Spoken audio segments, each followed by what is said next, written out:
kakayantiyalan din po. So, maraming salamat po dahil pinakalakan niyo po yung request ko po na interview po sa inyo. So, yung mga questions lang naman po dito is patungkol po sa development po ng anak ninyo. So, ready na po ba kayo? Yes po. Okay, thank you po. So, ang first question po natin ay patungkol po sa physical and motor skills development. So, number 1 po. Paano niyo po naobserbahan po ang development po ng anak ninyo? Naobserbahan ko po yung development ng baby sa ngayon po nakikita ko po siya na natututo na po siyang gumapang. Lately po marunong na rin din po siya tumayo and tinuturuan na rin po namin siya to walk. Thank you po. So, ano po yung mga activities po na ginagawa niyo para po matutunan po niya yung paggagapang, pagtayo, pagwalk po? Sa pag-apo naman po, sa totoo lang po, hinahayaan lang po namin si baby. Sa pag-walk naman po, tinuturuan po namin siya, ginaguide po namin siya, yung mga normal way lang po ng pagtuturo sa paglalakad. Okay, thank you po. So, ano po, kailan po nagsimula maglakad po si baby? Mga ilang months po siya? Sa totoo lang po, mas para po sa medyo maaga po dahil siguro po malikot din po si baby. Nag-start po siya matutong maglakad mga 9 or mga 10 months po. Thank you po, ma'am. So, ngayon po, dako naman po tayo sa cognitive development. So, paano mo po naobserbahan yung curiosity po ng anak nyo o ni baby po sa mga bagay-bagay po, ma'am? Syempre po ngayon, since 1-year-old na po si baby, mas curious na po siya sa mga bagay-bagay. Napapansin ko po yung pagiging curious ng baby sa mga bagay-bagay kapag, for example po, may nakita po si baby na hawak namin or may mga ginagawa po kami, lumalapit po siya. Yun po yung mga napapansin namin. Okay, wow. Very early nga po yung pag-respond po ni baby. So, anong mga laruan or activities po ang nakikita mong nakakatulong po sa pag-develop po ng problem-solving skills ni baby po? Kami po, hindi po kami gumagamit ng screen time hanggang kaya po namin. So, puro mga visual tools po like mga nagpapaprint po kami or mga, lalo na po ngayon, yung sa mga ano naman po is yung mga like puzzles, mga ganun po. Wow, grabe. Madalang po yung ganun, no, na hindi nila pinapagamit ng phone yung anak nila kasi sa ngayon, ganun na po yung uso. So, eto po, bako naman po tayo sa psychosocial emotional development.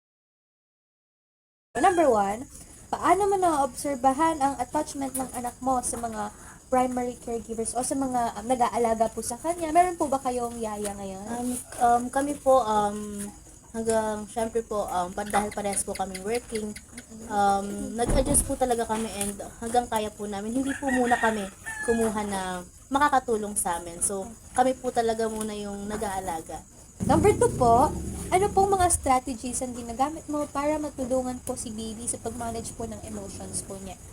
Kami po siguro yung pinakamalaking tulong po namin or ways po namin as a parent is hinahayaan po lang namin na ilabas ni baby yung emotions niya and yun lang po siguro so far since naiintindihan pa rin po namin na ang mga ways lang po ni baby na sabihin is yung pag-iyak kapag nagugutom or pag may masakit po sa kanya.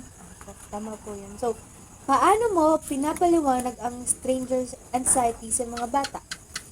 Siguro po yun po yung nangingilala si baby. Opo, Ano? tama. Sa amin po kasi very open po si baby. So, for example po may kumuha sa kanya, parang sasama siya anytime. So, wala naman po siya sigurong sa napapansin po namin as a parent na stranger anxiety since nakikita po namin na very, alam niyo po yun, sumasama po talaga siya. So, ano po yung mga tips niyo po, no, sa mga parents po ngayon na hindi po masyadong makausap yung mga anak nila, hindi malapitan? Siguro po sa amin po talaga ang pinakapayo po namin is hanggang kaya po nilang kausapin si baby, kausapin po nila ng kausapin kasi po yun lang din po ang best way. Siguro po hindi po magre-respond si baby pero try our best po na i-approach po si baby. Yun lang po. So, dako po tayo sa language development, ma'am. Kailan po nagsimula na magsalita or maglabas po ng mga words po si baby? Kahit na po yung mga pagbuka lang ng bibig, ng mga tono po. Siguro po, since hindi ko na po alam yung specific, since matatas na po si baby ngayon siguro po mga early stage po talaga, siguro bago po siya matutong mag-crawl, mag-walk, medyo maalam na po talaga siya, lalo na po, for example, yung mga basic word po, lalo na po pag nagugutom siya, mga mama, dada, mga ganun po. Ano pong mga salita ang unang nasabi ni baby? So, paano po paano mo isa pa, okay. Number 2 po, ano pong mga salita yung unang nasabi po ni baby? Paano ka po nag-react sa mga yun? Siyempre po, kami po as a parent, may paunahan po na kung mama po ba or dada yung unang nasabi niya. Since siya po, dada po talaga yung unang nasabi ni baby. Ito po, pangatlo, paano mo ginagamit ang baby talk sa pagkausap po sa anak nyo? So, paano nyo po siya kinakausap? Nagbi-baby talk po ba kayo? Or mas mahalaga or mas maganda na straight lang po? Siguro po kami po as a parent, hindi po namin siya binibaby talk. Ang ways po, siguro po minsan yung mga tito-tita niya, nabibaby talk po siya unconsciously, pero kami po hindi po talaga namin ginagawa yun.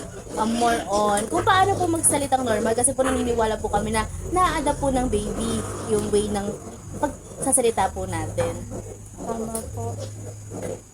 So, ganun pa rin ba ang gagawin mo sa mga ganit? Ay, tama ganun. Yes, so, ayun. So, thank you po, ma'am. No? So, sa mga sinabi niyo po o sagot niyo, nakita ko po na maganda po talaga yung nasimulan yung foundation po sa pagpapalaki po sa anak po ninyo. Salamat. So, ayun. So, ma'am, ngayon po, meron po akong another question po sa inyo. Pero, siguro mga 2 or 3 lang po ito. Okay lang po ba, ma'am? Yes Meron po, pa po? okay lang naman po. Thank you po. So, bago panganak po si baby, di ba po, ngayon, meron po, or noon po, meron po tayong mga pamahiin na kapag ang baby kailangan nakabigkis ito, or bawal daw silang maligo every Tuesday and Friday. Kasi masama daw po yun. So, ano po yung reaction niyo tungkol dito? And ginawa niyo po ba yun kay baby? Sa totoo lang po, kahit medyo modern na po kami as a family, yung mga lolo, lola po talaga, yun po talaga hindi namin napakialaman. So, may ginawa pa rin po namin yung mga traditions na yon. Yun po. So, ano po yung Kami po, as a parent po, syempre kailangan pa rin naman po namin sumunod. Wala naman po siguro. So far na po nakita naman po namin, wala naman po siyang negative effect sa baby. So yun po. Kung sakali po ngayon, tapos po, meron po kayong choice, gagawin niyo po ba ulit yun? Kahit na wala po yung consent ng Yes po. grandparents? Syempre po, firstborn. So, kami po talaga, medyo conscious and susunod at susunod pa rin po talaga kami. Kasi since, syempre po marami na po silang napalaki. So, gagawin pa rin po namin. So, ito po yung tanong ko. Personal questions naman po ito. So, masasabi niyo po ba na napilitan lang po kayo noon na gawin yun? Or talagang okay naman po talaga ito?